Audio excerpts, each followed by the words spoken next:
Hello, my name is Taylor. I'm a wife, mother, and registered nurse. I really love to be outside, gardening, hiking, fishing, but I also really enjoy several creative things, like sewing, hand embroidery, and painting. Now, I haven't always been a creative person. It actually started for me when I was about 24 years old, and I wanted to make something unique and special for my soon-to-be-born nephew. My sister-in-law had decided to decorate his nursery in classic Winnie the Pooh, and my husband had the idea that I could draw and paint Winnie the Pooh for his nursery decor.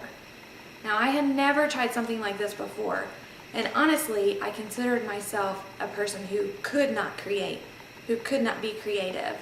I felt like I didn't have the ability to draw or paint, and I really kind of felt like this was an impossible task. But with my husband's encouragement, I got a printout of Winnie the Pooh, my pencil, eraser, and sketch pad, and I sat down on the couch and I set to work attempting to recreate Winnie the Pooh. Now, let me tell you, this was so frustrating for me. It took me hours and hours to make Winnie the Pooh just the way I wanted him. I would draw his arm a certain way, and it just didn't look right.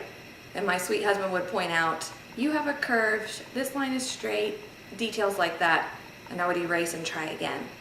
I really did want to quit, but I kept at it, and I finally got Winnie the Pooh done.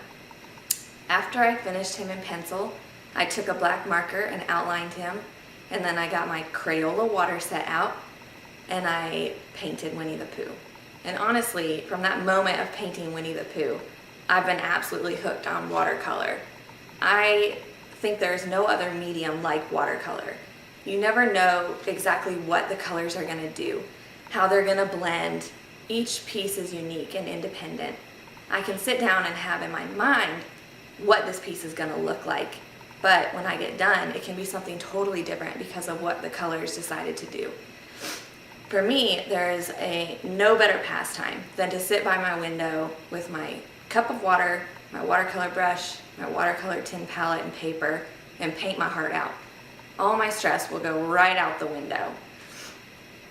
I really hope what you take away from my story is that if there's something you want to try, something you want to learn, that you'll give it a shot.